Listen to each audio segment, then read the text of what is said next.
Abra su Biblia en el libro de San Lucas, capítulo 24. Miramos rapidito un pasaje bíblico. Esta media horita que queda para compartir un pensamiento de la palabra del Señor. San Lucas 24, versículo 1. Gloria a Dios. Gloria a Dios. 24, versículo 1. Dice así la palabra del Señor. El primer día de la semana, muy de mañana, vinieron al sepulcro trayendo las especias aromáticas que habían preparado y algunas otras mujeres con ella. Y hallaron removida la piedra del sepulcro y entrando no hallaron el cuerpo del Señor Jesús. Aconteció que estando ellas perplejas por esto, he aquí se pararon junto a ella dos varones con vestiduras resplandecientes. Y como tuvieron temor y bajaron el rostro a tierra, le dijeron: ¿por qué buscáis entre los muertos al que vive? No está aquí, sino que ha resucitado. Acordaos de lo que os habló cuando aún estabais en Galilea, diciendo: es necesario que el Hijo del Hombre sea entregado en manos de hombres pecadores y que sea crucificado y resucite al tercer día. Entonces ellas se acordaron de sus palabras y volviendo del sepulcro dieron nuevas de todas estas cosas a los 11 y a todos los demás. Eran María Magdalena y Juana, María madre de Jacobo y las demás con ellas, quienes dijeron estas cosas a los apóstoles. Amén a la palabra del Señor. Tenemos frente a nosotros una parte del relato de la crucifixión de nuestro Señor Jesucristo, lo que nosotros llamamos la pasión de Cristo. Y tenemos nosotros la historia de unas mujeres, alrededor de 7 mujeres que estuvieron junto a nuestro Señor Jesucristo en su ministerio. Obviamente que la que sobresale siempre es la madre de Jesús, María. Pero hubieron otras María, como María Magdalena, hubieron Juana, y bueno, nombra algunos nombres la Biblia. Y estas mujeres fueron mujeres que sostuvieron y acompañaron al Señor Jesús durante casi todo su ministerio. Hubieron hombres como los 12 apóstoles, pero también hubieron mujeres, porque la obra de Dios, el ministerio, se constituye de hombres y también de mujeres. Dios llama a hombres, pero Dios también llama a mujeres para hacer esta tarea magnífica. Hay iglesias donde a las mujeres no se les permite ni siquiera pasar al altar. No se les permite ni siquiera traer una palabra. Se agarran del pasaje que dice: la mujer calle y hable en su casa en silencio. Dice que se mantenga en el culto en silencio y que no hable. Y se agarran de estos pasajes y otros más. Sin embargo, la Biblia nos cuenta en esta parte de la historia que las primeras evangelizantes, las primeras mujeres en anunciar las buenas nuevas, que es la buena nueva, que es que Jesucristo murió, resucitó y que ya no está muerto. Ese es el mensaje que nosotros damos. Predicamos a un Cristo vivo, que murió, que resucitó, pero que murió por nuestros pecados y que resucitó, y que si Él resucitó, nosotros resucitaremos con Él también en el día postrero. Este primer mensaje de poder, de gloria, lo dieron nada más y nada menos que un grupo de mujeres. No lo dio el apóstol Pedro, no lo dio Juan, el apóstol amado. No lo dio Zebedeo y el otro Juan, los hijos de trueno, Bonerge. No lo dio, hermanos, ni siquiera podríamos decir Tomás. Tampoco lo dio Natanael ni Felipe. Hermano, este mensaje de buena nueva como primera misión se le fue otorgado nada más y nada menos que a las mujeres. Por eso nosotros entendemos que la Biblia dice que ni a los ángeles se le dio este privilegio de predicar. Yo creo que los únicos ángeles que tuvieron este privilegio fueron estos ángeles que se presentaron junto al sepulcro, que tuvieron la dicha, el privilegio, hermanos, de anunciar que Cristo había resucitado.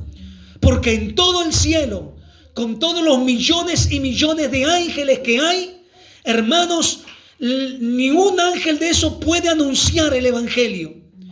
Pero sí tuvieron el privilegio estos dos ángeles, hermanos, de anunciarle a las mujeres. Y estas fueron las primeras evangelizantes. ¿A quién fueron a evangelizar? ¿O a quién fueron a anunciar?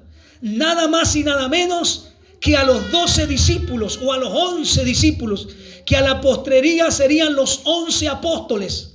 Mire si no tuvieron un privilegio enorme, podríamos decir, todo ese esfuerzo que hicieron, toda esa valentía que tuvieron por estar en el ministerio del Señor Jesús, pareciera que el Señor Jesús la premia y le otorga este privilegio. Ustedes van a ser las primeras, después de los ángeles, en anunciar a los hombres que Cristo no está muerto, que su tumba está vacía y que sigue gritando que es la única tumba en el mundo que se reclama estar vacía en su interior.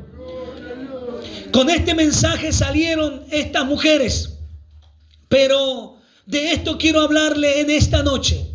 Quiero hablarle de un grupo de mujeres. Déjela, hermana, déjela. A veces molestamos más a los grandes. Déjela que juegue y no molesta a ella. Gloria al Señor. Hermanos, queremos entender y hablar de mujeres. De un grupo de mujeres que, hermanos, estuvieron junto al Señor Jesús. Y la Biblia, cuando dijo que el Señor Jesús, que todos se iban a escandalizar, hermanos, la Biblia dice que todos se escandalizaron. Todos tuvieron miedo porque comenzó a correr el rumor de que así como arrestaron al Señor Jesús, así también iban a arrestar a todos los discípulos y los seguidores. Jesús muere un Viernes Santo. Es el día en que Jesús muere. El día sábado era el Sabbat. Nadie podía trabajar. Nadie podía hacer ningún tipo de trabajo. Entonces el día sábado, hermanos, las mujeres no pudieron estar en el templo, no pudieron llevar aquellos, podríamos decir, perfume para ungir el cuerpo del Señor Jesús. Hace unos cultos atrás enseñamos que en la casa de Marta y de María, alguien vino y rompió un frasco de perfume. Y que cuando le fueron a decir al Señor Jesús, qué desperdicio, cómo se echó a perder, el Señor dijo, déjenla, porque para el día de mi sepultura lo había hecho. Es que era costumbre que cuando alguien moría, se lo embalsamaba, se lo envolvía en lienzo, y esos lienzos se los llenaba de perfume para que el cuerpo no hiede y dé mal olor. Entonces, cuando Jesucristo muere aquel viernes, directamente lo envolvieron y lo llevaron a un sepulcro nuevo. No hubo tiempo de ungir el cuerpo del Señor Jesús, porque todos se asustaron, se escandalizaron. No hubo tiempo, hermanos, de darle una digna sepultura. Así que aquel día, viernes, terminó. El sábado ellas no podían ir, pero la Biblia habla de un grupo de mujeres que muy temprano, el domingo por la mañana, antes de que salga el sol, se fueron al encuentro de su amado, de su maestro. Fueron al sepulcro donde nuestro Señor Jesucristo estaba. ¿Qué día era? Para recalcar, era día domingo. Por eso para nosotros el día que el Señor Jesucristo resucitó es el día más importante de la semana. El día domingo es el primer día de la semana y nosotros se lo tenemos que dar a Dios. Nosotros no podemos vagar o estar deambulante el día domingo. Tenemos que buscar una actividad, un culto. Hay gente que no se da cuenta, pero se cree que la venida de nuestro Señor Jesucristo se puede llegar a dar en un día domingo. La Biblia dice que el día y la hora nadie lo sabe. Solamente dijo Jesús, mi Padre que está en los cielos. Él tiene el día y la hora. Pero la teología y nuestro Señor Jesucristo también hacen hincapié en que el día domingo es el día más importante. Porque el apóstol Juan, cuando tuvo la revelación del Apocalipsis, él dijo: estaba yo en el día del Señor, cuando yo fui arrebatado. Y ya empieza a hablar de los sucesos, y entre eso entra el arrebatamiento de la iglesia. Por eso se cree que el arrebatamiento de la iglesia se puede llevar un día domingo a cabo. Está bien, no vamos a poner un día ni una fecha, pero se cree, y no es casualidad que el diablo ponga sus entretenimientos los días domingo. El día domingo es el día de descanso. La gente no trabaja, así que no tiene tiempo para Dios. Como trabajó de lunes a sábado, dice: el domingo es para descansar. No tengo tiempo de ir a la iglesia, tengo que dormir un rato más, tengo que descansar un poco más. La gente aprovecha para pasear. Los shopping abren sus puertas bien grandes.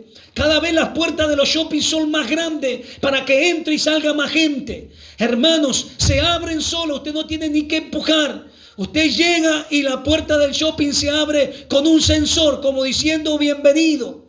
Los días domingos se dan los partidos más importantes del fútbol, el superclásico, los partidos de mayor envergadura de gente se dan el día domingo. Los estrenos de película se dan un día domingo. Las salas de teatro abren sus puertas los días domingos. Los circos, los días domingos son sus carruseles cuando más llama la atención. ¿Sabe por qué? Porque el diablo sabe que el día domingo es el día del Señor.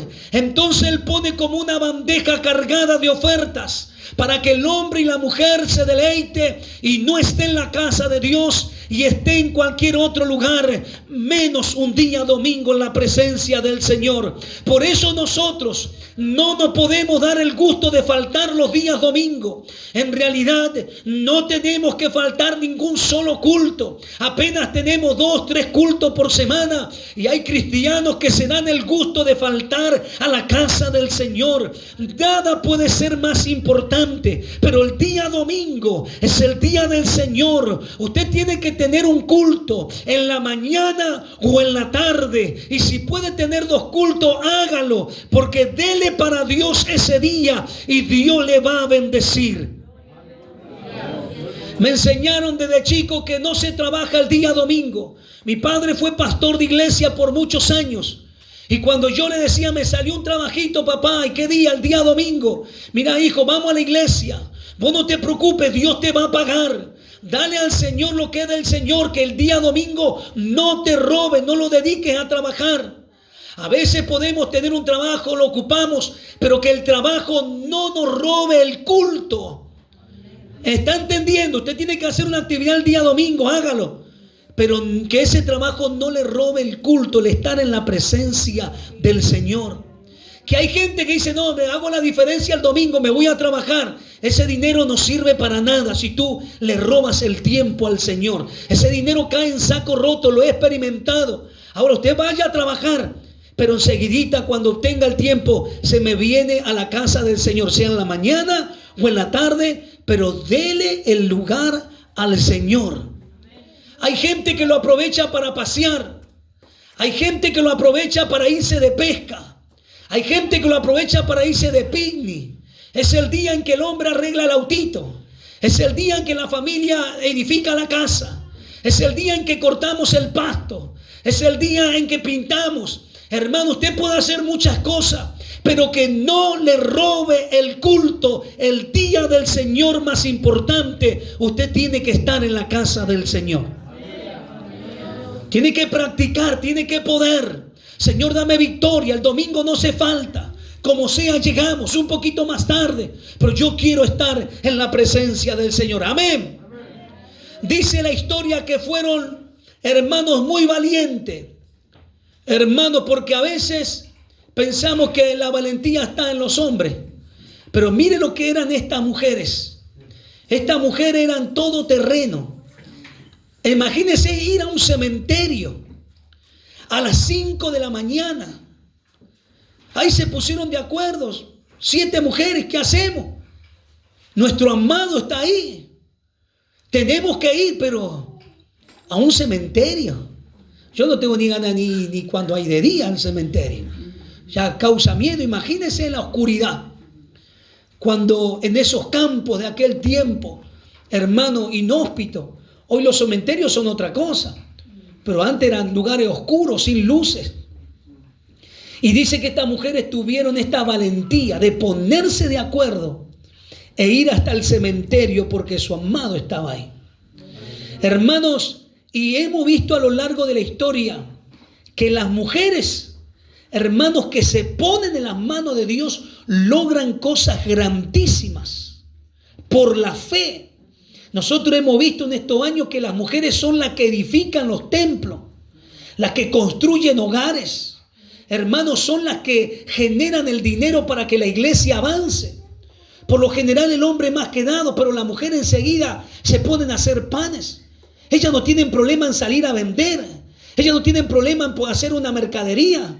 Ellas no tienen problema, hermano, enseguida. Hermano, porque hay algo dentro de ellas, como estas mujeres, que las mueven el amor de nuestro Señor Jesucristo, las mueve a hacer cosas imposibles. Por eso, hermano, en nuestra iglesia nosotros le damos la libertad a las mujeres y tienen que aprovechar, hermano, porque hay iglesias donde no se le da, no se le reconoce ni para traer un vaso de agua. En nuestra iglesia cantan, predican, coordinan, hacen sus cultos. Hermano, las hermanas tienen que valorar este tiempo glorioso que el Señor le está dando para servir en la casa del Señor. Usted no puede decir: no tengo nada para hacer, no encuentro mi lugar, estoy inoperante dentro de la casa del Señor.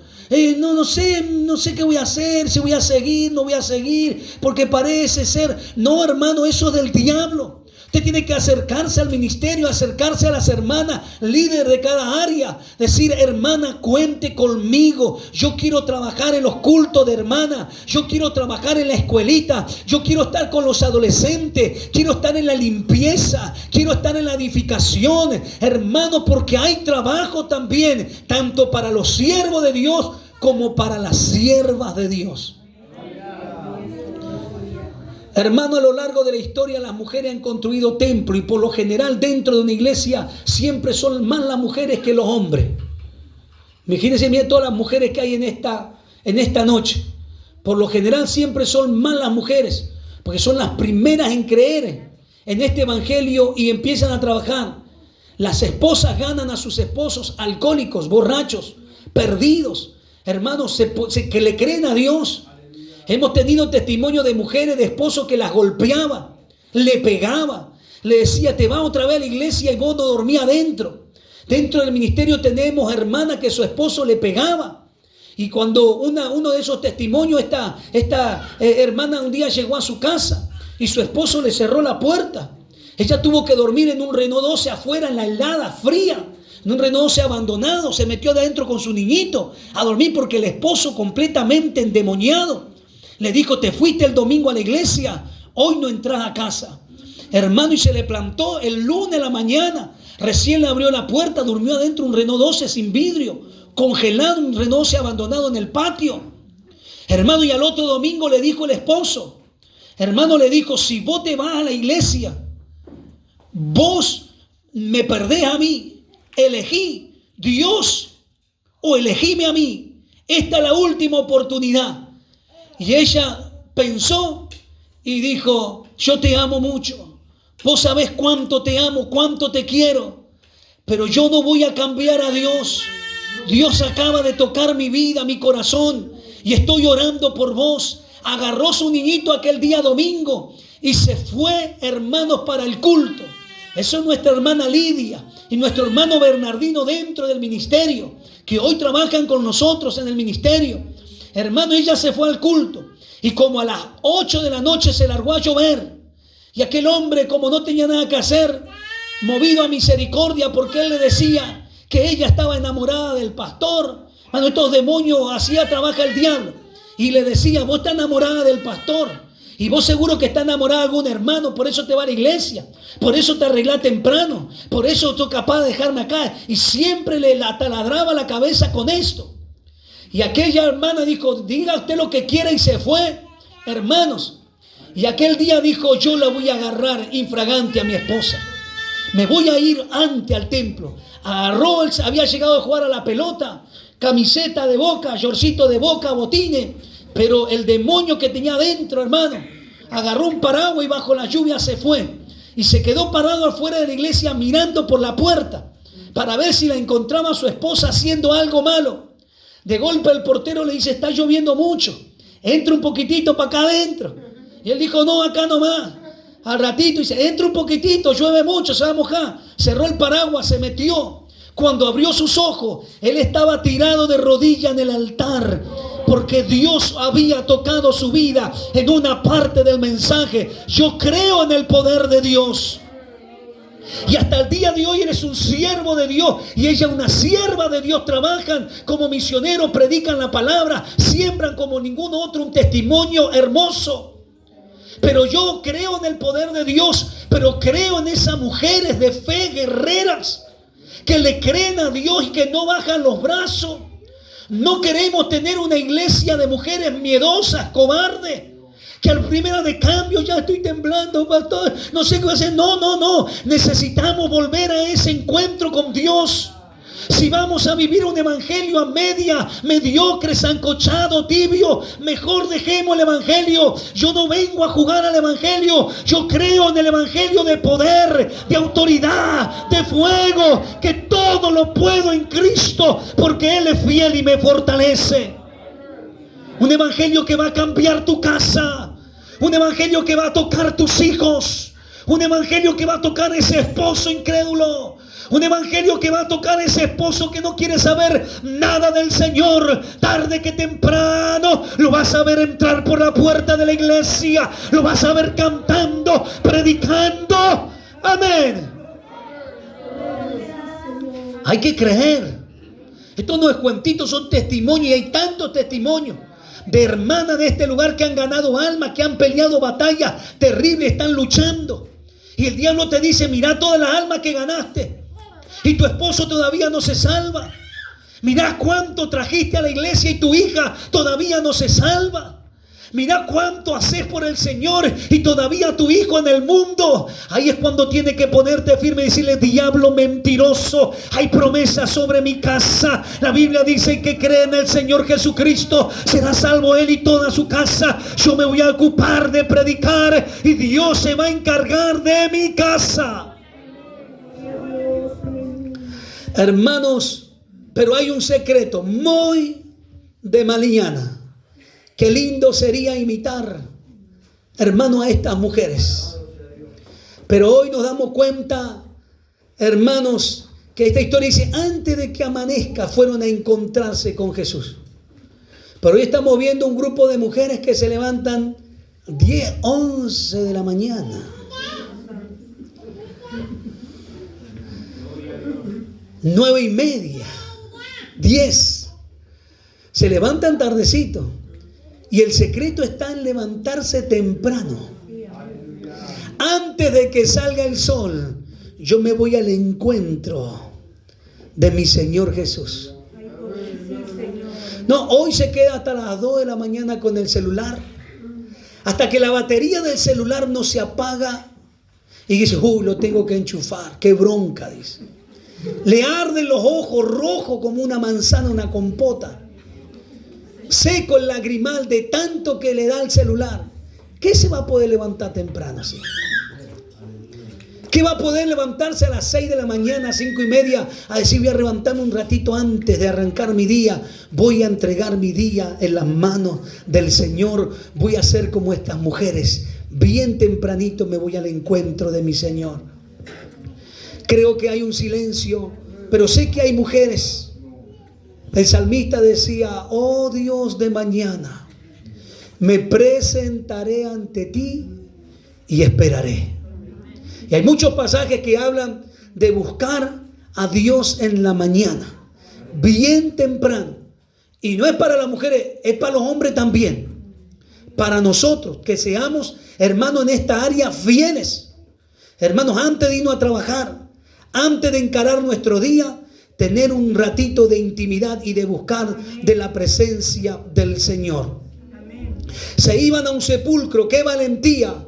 Pero cuando uno ama, hermanos, se van los miedos, los temores, hermanos, Y nosotros tenemos que entender que este amado de nuestra alma, Él nos va a defender. Usted no tenga miedo, no tenga temor a lo que se levante en el camino. Hermanos, dice que iban trayendo especias aromáticas, dice la palabra del Señor. Y yo pensaba que cuánta gente hay que llega al encuentro del Señor temprano a sus cultos, llevan ofrenda, llevan diezmo, pero se encuentran que en su iglesia no es nada más y nada menos que un cementerio, donde no hay presencia de Dios. Y todo lo que ellos hacen, lo hacen pero en el lugar equivocado. Como estas mujeres que se iban al encuentro, pero se iban a un cementerio. Y llegaban tarde porque Jesucristo ya había sido ungido. Y estaban llevando una ofrenda, algo en un lugar equivocado. Y así hay mucha gente. Por eso usted tiene que abrir sus ojos.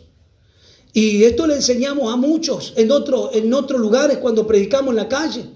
Cuando le hablamos a esos hermanos que andan deambulando y que no saben qué hacer de su vida. Y usted se da cuenta que ofrenda, que diezman, pero su iglesia lo único que hay es muerte. No hay mover del Espíritu Santo, no hay manifestaciones de Dios, no hay liberación. Hace tiempo no hay un alma que se convierte, que se entrega a Cristo. Hermanos, el evangelio es así, cree en el Señor Jesucristo. Hermanos, y enseguidita tiene que pedir el bautismo el alma. Si no, ¿de qué sirve? Porque esto es lo que producía el mensaje del Juan el Bautista. Arrepentidos y convertidos. Hermano, y cuando la gente escuchaba ese mensaje, decían, ¿qué debemos hacer para ser salvos?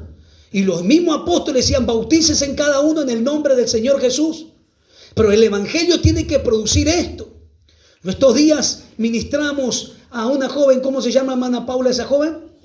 Jessica, hermanos, que llegó a nuestro culto, hermanos, que practicaba la umbanda, atada por años a estos demonios. Y cuando llegó a nuestro culto, ella vomitó, devolvió todos esos trabajos, hermanos, y sigue viniendo. Y el último culto, el día domingo, hermanos, ya debe tener 3, 4 cultos con nosotros.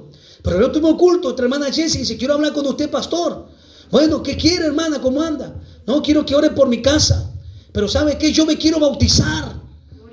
Yo quiero pasar por las aguas. ¿Qué es eso? Porque a mí me quisieron bautizar en la Universal, me quisieron bautizar allá los umbandistas, también me bautizaron. Pues yo escuché que acá hay un bautismo bueno, verdadero. Y eso es lo que produce una verdadera iglesia. Produce que la persona sea libre de la brujería, del ocultismo, de la magia, de la hechicería. Y lo primero que pide esa alma es, yo quiero ser bautizada en las aguas. Si pasa una iglesia sin bautismo, sin gente que pide el bautismo, sin nuevo convertido, esa iglesia no está dando a luz hijos espirituales, es una iglesia estéril. Por eso nosotros necesitamos ser ganadores de alma.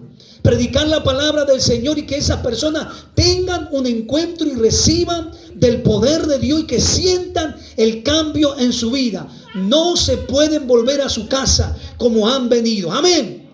Pero ¿cuánta gente va a esa iglesia donde no hay presencia de Dios? Donde no se predica, hermanos, la palabra del Señor. Hermanos, y esta iglesia se vuelve en un cementerio. Frías. Hermano, y por más que hay ofrenda, por más que hay diezmo, hermanos, falta lo más importante, la presencia del Señor. Que el Señor nos libre de que nuestra iglesia se torne en un cementerio, en un sepulcro, donde nos volvamos religiosos, donde nos conformemos con un poquito. Hermanos, nos falta más oración. A la iglesia le falta más oración. Las hermanas tienen que seguir clamando esos días viernes que vienen, meterle a la oración. Los adolescentes tienen que meterle a la oración. Las maestras de escuelita están orando, meterle a la oración. A los niñitos orarle. Hermano, y nosotros los ministros meternos más con Dios en oración. Tiene que haber poder. Porque si no, nuestra iglesia se va a tornar una iglesia, hermano, rutinaria, de domingo, de jueves, y que bueno, y que no pasa nada, y vamos a poner la iglesia lujosa, y esto va a estar muy lindo. Pero yo lo que más me interesa, o lo que nos interesa a todos, es que la presencia del Señor esté en nuestro culto. Amén. Por eso hay gente que ha llegado a esta iglesia de otro ministerio, porque se dieron cuenta que estaban haciendo muchas cosas, pero en el lugar equivocado. Ofrendaban, diezmaban, servían, pero no era el lugar correcto. Si hoy Dios te ha traído a esta iglesia, trabaja, sirve a Dios con plena libertad. Deja que la vida de Cristo te llegue. Amén. Esa iglesia predican a un Cristo muerto, hermanos, y predican a un Cristo con rayos y centellas. Hermanos, como que Él está irado con un látigo y que está esperando a que vos te equivoques para darte por la cabeza. Y que está enojado y que todo el ceño fruncido, y predican así enojado. Y que Cristo está enojado y que te juicio y muerte y todo así. Es el Cristo que predican. Es un Cristo muerto, un Cristo enojado, un Cristo airado. Sin embargo, nosotros predicamos un Cristo de la gracia y de la misericordia. Que si te equivocaste, que si fallaste, la sangre de Cristo tiene poder para perdonarte, para restaurarte, para volverte en sí. Aleluya. Dice que ellas iban a un cementerio, y toda persona que va a un cementerio, hermano, anda triste. Así dice, que iban a un cementerio y andaban tristes, hermanos. Y hay gente que en la iglesia, cuando está con un Cristo muerto, hermano, su semblante es triste. Siempre está triste, nunca tiene una sonrisa, nunca está gozoso. Él es muy seco, él es muy serio, él no tiene, hermano, un cariño para nadie. Hermano, ojalá que Dios saque ese carácter de nosotros, y ojalá que en nosotros se pueda notar el gozo y la alegría de servir a un Cristo que no está muerto, sino que ha resucitado. Lo peor que hay es servir a Dios con tristeza, con angustia, enojados, de malas ganas. Por eso dice, maldito el que hiciera indolentemente la obra del Señor. El que hace pero quejándose, hay culto, hoy es jueves, tengo que ir porque si no el domingo no me dan para cantar, tengo que ir el domingo, si no el jueves seguramente me van a retar. Así no es el evangelio. Nosotros lo hacemos con libertad para el Señor. Amén. Aleluya. Por eso tenemos que entender que un Cristo muerto es incapaz de sanar, es incapaz de hacer algo. Yo estuve en Chile, y en Chile me subieron a una de esas montañas altas en un teleférico. Cuando llegamos ahí, seguimos escalando para arriba, y en la cima de una de esas montañas había un convento, un templo. Hermano, era una cosa imponente de los primeros hermanos colonizadores que construyeron un templo ahí arriba. Usted entraba, hermanos, era una iglesia, una capilla de esa Sistina, con sus cúspides, todo grande así. Pero usted entraba, hermano, eso era como un cementerio. Había un Cristo grandote así crucificado, con la cabeza para el costado, todo sangrante, con los clavos en sus manos, un agujero en su costado acá, clavos en los pies. Hermano, usted miraba eso y usted le daba lástima a Cristo. Decía, pobrecito, ¿qué gana? ¿Qué le voy a pedir a un tipo así? Estaba ahí colgado y todos iban a pedirle, y yo me daba ganas de darle. Y tenía ganas de decir a esa gente que subía y hacía esas peregrinaciones, de decirle un poquito, y tenía ganas de decirle, encima que está así, vos le venía a pedir. Tendrías que ayudarle vos a él, darle una ropa porque está semidesnudo, sacarle esos clavos, sacarle esa corona. Pobrecito, mirá cómo está todo sangrante. Y yo decía dentro mío, esto es un cementerio. Y la gente que entraba triste se iba triste. Porque ¿qué te puede dar un Cristo muerto? ¿Qué te puede dar un Cristo nauseabundo ahí todo derrotado? Hermano, mi Cristo no está derrotado. Mi Cristo no está en una cruz. Sí, a él los traspasaron los clavos en sus manos y en sus pies, pero esos clavos, dice, suelto los dolores de la muerte. Él resucitó, Él no está muerto. Yo no predico un Cristo muerto. Un Cristo muerto no puede ayudarnos, no puede solucionar nada para nosotros. Por eso nosotros decimos: Cristo vive. Él venció a la muerte. Él se levantó triunfante. Es la única tumba en el mundo que reclama estar vacía. Nosotros creemos en un Cristo vivo que venció a la muerte, y eso testificamos. Ese Cristo sí puede ayudarte. Ese Cristo sí puede extenderte la mano. No está atado de pie y mano. No está suspendido entre el cielo y la tierra. Él vive. Él es real. Él está en esta noche. Él se pasea en nuestro culto y Él vive dentro de nuestros corazones. Amén. Oh, aleluya. El Cristo vivo me lleva a vivir el jubileo, me lleva a vivir la restauración, me lleva a vivir Isaías 61. Miren lo que dice el libro de Isaías 61. Se lo leo así usted, vamos rapidito, ya terminamos. Ya estamos en horario, pero miren lo que dice Isaías 61. El Espíritu de Jehová, el Señor, está sobre mí. Habla de Cristo. Me ungió Jehová. Miren lo que dice: me ha enviado a predicar buenas nuevas a los abatidos. A esa gente abatida que ha sido derrotada por el diablo. Miren lo que dice: a vendar a los quebrantados de corazón. Esa gente que tiene dolores, angustia en el corazón, pesares, amargura, tristeza.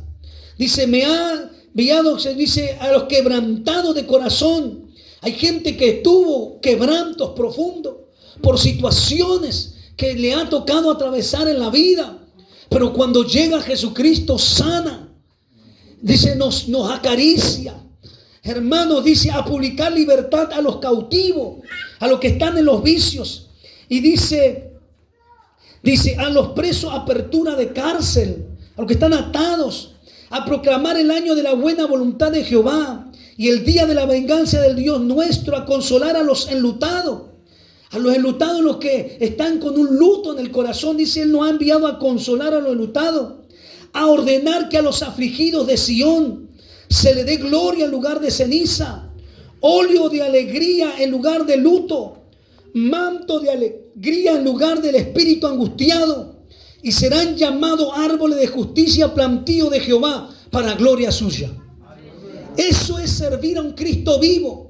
Todo eso produce en nosotros un Cristo muerto. No nos puede ayudar y te queda más triste, pero un Cristo vivo dice que le da óleo de gozo en lugar de luto, manto de alegría en lugar de espíritu angustiado, y seremos llamados árboles de Jehová y plantío para la gloria de nuestro Dios. Ve que usted no está sirviendo a cualquier Dios. Usted no está sirviendo a cualquier Señor. El Rey de Reyes, Señor de Señores, se llama el que te escogió, el que te llamó. Aleluya. Aleluya. Así que mi Cristo salva, sana y venda a los afligidos. Ese tiene que ser su mensaje. No tenga miedo a lo que se le presente. Una vez le estaba predicando a una mujer, y esta mujer tenía un cáncer fulminal. Y cuando yo le prediqué, le dije: venga a la iglesia, que Dios la va a sanar. Y el diablo vino y me dijo: ¿para qué le dijiste eso? Y si no se sana, y si viene a la iglesia con vos y se vuelve enferma, ¿qué va a decir? Es tu vecina, ella siempre te conoce, va a decir que es un mentiroso. Y yo tenía ganas de suspender, porque mire cómo trabaja el diablo. Pero eso es predicar a un Cristo muerto, que no tiene poder, que no puede hacer nada. Pero gracias a Dios que vino la palabra de fe para reprender la duda, la incredulidad. Y al volví le dije: señora, si usted acepta a Cristo, si usted arregla su vida, si usted viene al Señor, el Señor tiene poder para sanar, para libertar. Eso es un resfrío, hermano. El cáncer para el Señor no le cuesta nada, hermano. Y yo después me fui y dije: Señor, le hablé al Señor: Señor, si tú la quieres sanar, gloria a Dios. Y si tú no la quieres sanar, gloria a Dios igual. Ella que se arregle contigo. Pero Señor, yo no voy a dejar de predicar. Haga lo que tú hagas. Tenemos que seguir predicando. A veces no obra el Señor como nosotros queremos, pero esto no nos puede limitar. Es como cuando hablamos que Dios bendice y estamos en necesidades. Es como cuando tenemos que predicar que Dios sana y hay una enfermedad en nuestro cuerpo. Hermanos, seguimos predicando. Seguimos a pesar de las necesidades anunciando que para Dios no hay nada imposible. Nosotros predicamos su palabra y Dios a su tiempo va a hacer la obra. Amén. Miren lo que aquellas mujeres, ya terminamos. ¿Por qué estaban sirviendo, hermanos, a un Cristo muerto? Porque se habían olvidado de la palabra del Señor. Los ángeles dirigieron a las mujeres. Muéstranos dónde está el Cristo, queremos verlo. Y si ustedes no se acuerdan lo que Él les habló, la palabra que les habló, ustedes no se acuerdan, no tienen memoria. Y la muerte llega, hermanos, espiritual al cristiano, a la iglesia, cuando nos olvidamos de la palabra de Dios. Cuando nos olvidamos, cuando dejamos de lado la palabra. Por eso, como cristiano, yo exijo en mi iglesia, a la cual yo también rindo cuenta, que se me predique la palabra de Dios. Y usted tiene que exigir en este lugar que en todos los cultos se le predique la palabra de Dios. Hoy tenemos lleno de payasos, de humoristas, de cuentacuentos, de fábulas. Tenemos un montón de mentirosos sobre altares, adúlteros y fornicarios, afeminados sobre los altares, gente que entretiene nomás a la gente. Y como por eso llega la muerte, porque cambian la palabra de Dios con chiste, con humor. Hoy ya no son predicadores, hoy son showman, son humoristas. Hay otros que se hacen llamar hermanos y dicen que ellos son hermanos representantes nomás de una palabra. Otros se hacen llamar motivadores. Dante Gebel y otros tantos. Yo no soy pastor, yo soy un motivador de masa. Hermano, y ellos solamente entretienen. Y a veces un poco meten la palabra de Dios. Pero en el fondo pura psicología, parapsicología, puro humanismo. Y la muerte llegó a esos templos, nada de presencia de Dios, porque corrieron lo más importante, que es la palabra del Señor. En nuestro culto se debe predicar este libro. En todos nuestros cultos se tiene que abrir la Biblia. Esté yo quien esté, usted tiene que exigir que la palabra de Dios se predique. A tiempo y fuera de tiempo, no importa. Pero que se diga, así dice esta palabra, así dice la Biblia. Abra su Biblia y en la iglesia se tiene que abrir la Biblia. Hoy los predicadores traen tablets, hoy traen celulares, hoy vienen vestidos como afeminados, no les interesa nada. Hermano, que el Señor reprenda y que el Señor nos guarde de esa mortandad, hermanos. Amén. Cerramos, hermanos, porque hay muchos puntitos. Pero, hermanos, cuando se aparta de la palabra, llega la muerte, cuando no se lee, cuando no se escudriña. Por eso a veces encontramos hermanos que no quieren seguir, hermanos que están en el mundo, que se han apartado, que están lejos. Y usted le pregunta, ¿y tu Biblia? Ni tienen Biblia. Vienen a la iglesia sin Biblia. No tienen, ni saben dónde está su Biblia. Y por eso llega la muerte espiritual. Porque le falta la palabra de Dios. Usted lo encuentra lejos, apartados, perdidos. Volvieron como el perro que vuelve a su vómito, a lo mismo que eran antes, a la misma mugre, a la misma basura. De donde Dios los sacó, volvieron ahí. Pero el cristiano que lee la Biblia, el cristiano que lee la Biblia jamás puede ser derrotado. El cristiano que lee la Biblia no puede ser engañado. No le van a venir con cuentos, con doctrina de salvo siempre salvo, doctrina de la prosperidad, del G12, del grupo celular, de la doctrina de la sanidad interior. Te van a venir, hermano, con la doctrina del reino y cuánta otra mugre. Pero el cristiano que lee la Biblia no puede ser confundido jamás. Porque conoce la palabra de Dios, sabe los estatutos, sabe los decretos, sabe lo que dijo Cristo. Entonces no puede venir ni el diablo a engañarle, ni el diablo a mentirle a su oído.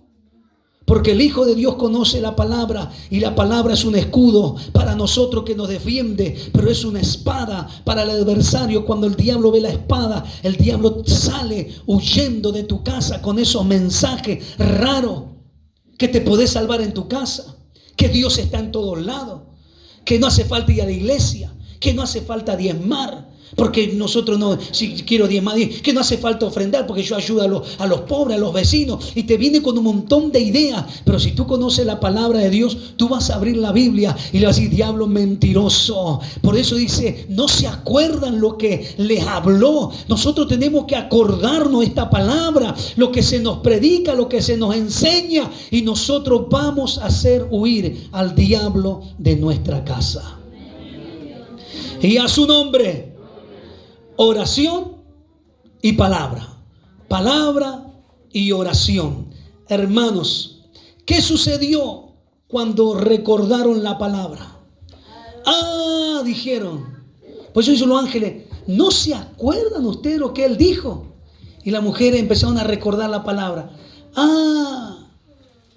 Que era necesario que él padeciese y que muriese, pero que al tercer día iba a resucitar. ¿Qué pasó cuando recordaron la palabra? Volvieron en sí. Hermanos, y cuando alguien va a estos lugares va triste. Pero imagínense que ahora ya van y le dicen: resucitó. ¿Cómo vuelven? Contento, alegre. Hermanos, ahora ellas iban tristes, angustiadas. Pero cuando la palabra se les recordó, cuando la esperanza de la palabra llegó, hermanos, ellos ya salieron de ese lugar no como fueron. Por eso muchas veces llegamos a la casa del Señor angustiados, tristes, sin fuerza, sin esperanza. Pero cuando llega la palabra de Dios, no sé por qué, pero las cargas se van. Entré enojado con mi esposa y me voy contento con ella, a los besos, a los abrazos. Hasta ahí nomás, abracito nomás, porque vinimos cara larga porque pasamos mil cosas, pero algo pasó en el culto. Porque la palabra de Dios nos recuerda lo bendito, la esperanza. Nunca me voy a olvidar cuando mi padre falleció. Padre, yo amé a mi padre, hermano, 21 años de arriba y para abajo. Hasta lo último lo sostuve, lo abracé. Hasta lo último de su vida, hermanos. No sé si yo, por la misericordia de Dios, tengo el privilegio de decir que aproveché a mi papá, pero una cosa impresionante. Y yo, años antes que él muera, yo pensaba que el día que él muera yo iba a morir atrás de él, por el amor tan profundo que le tenía. Le he llegado a decir a Dios que me lleve a mí, que deje a mi padre con vida. No me importaban mis hijos, no me importaba nada. Yo amaba a mi padre. Y anduve años con él. Años, recorrimos todo el país y otros países viajando. Horas en la ruta. Conozco cada huella de su frente, su cachete, su cara. Hermanos, dormido en viajes misioneros juntos. Hermanos, son más de 20 y algo de años trabajando para el Señor juntos. En sus viajes, en sus campañas, en sus iglesias, vivimos juntos. Después de casado, cuando me casé, seguí viviendo porque mi madre se enfermó de cáncer, nos fuimos a vivir un tiempo ahí. Vivimos juntos, hicimos mil cosas. Pero cuando yo me fui de la casa con mi esposa y que teníamos otra casa, hermano, yo sabía que el día que él muera, yo iba a morir con él. Y el día que él murió, hermanos, una angustia embargó mi alma. Yo estuve hasta lo último al lado del hospital, hermanos, yo lo alzaba, lo abrazaba porque él quería estar de pie y lo sostenía y le cantaba hasta lo último. Y el día, hermanos, que me anuncian que él partió, yo sostuve a mis hermanos, todos se tiraron sobre mí, los abracé. Dije, bueno, vamos a orar, le dije. Vamos a dar gracias a Dios por la vida de papá que nos los prestó todo este tiempo. Todos mis hermanos lloraban, algunos de los que estaban en casa. Así que yo me abracé y tuve que ser fuerte. Oré por ellos. Y oré y di gracias a Dios por la vida. Pero cuando todos se fueron, yo no podía parar de llorar. Cuando todos dejaron el ataúd solo, yo me quedé ahí, hermanos, sentado aquella madrugada junto a él. Pero yo al otro día tenía culto. Y tenía que presentarme delante de la presencia de Dios.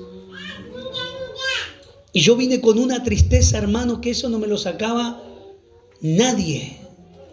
No tenía un consuelo, no tenía una paz, no tenía nada. Para mí todo había muerto. Y cuando llego a la presencia del Señor, el Señor comenzó a hablar.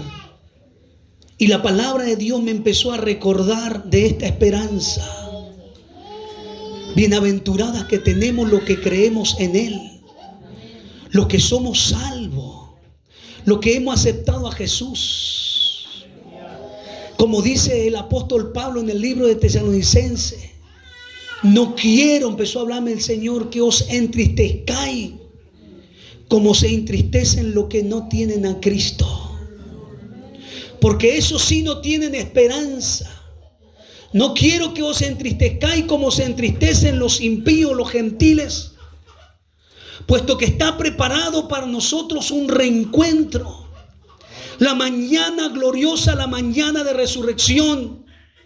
Porque con voz de mando, con voz de arcángel y con trompeta de Dios descenderá del cielo. Y los muertos en Cristo resucitarán primero. Y luego nosotros, los que hayamos vivido, seremos arrebatados juntamente con ellos en el aire para vivir eternamente con nuestro Señor Jesucristo, donde no hay despedida, donde no hay cementerio, donde no hay hospital, porque la enfermedad allá arriba no se presenta. No hay cementerio porque allá la muerte, dice que la muerte, el primer enemigo del hombre, ha sido vencido para siempre, jamás. Allá arriba, hermano, no hay cárceles porque no hay inseguridad. Ladrones no minan ni hurtan. Allá es un cielo de luz y de esplendor donde viviremos eternamente. Yo no sé lo que tú estás pasando. Yo no sé cómo llegaste hoy. Si llegaste con pocas fuerzas, si llegaste tal vez muy desanimado, pero quiero recordarte la palabra de Dios. Quiero que la palabra de Dios te recuerde que esto es breve, que esto es pasajero, que esto ya se termina, que Cristo viene, que estamos de paso.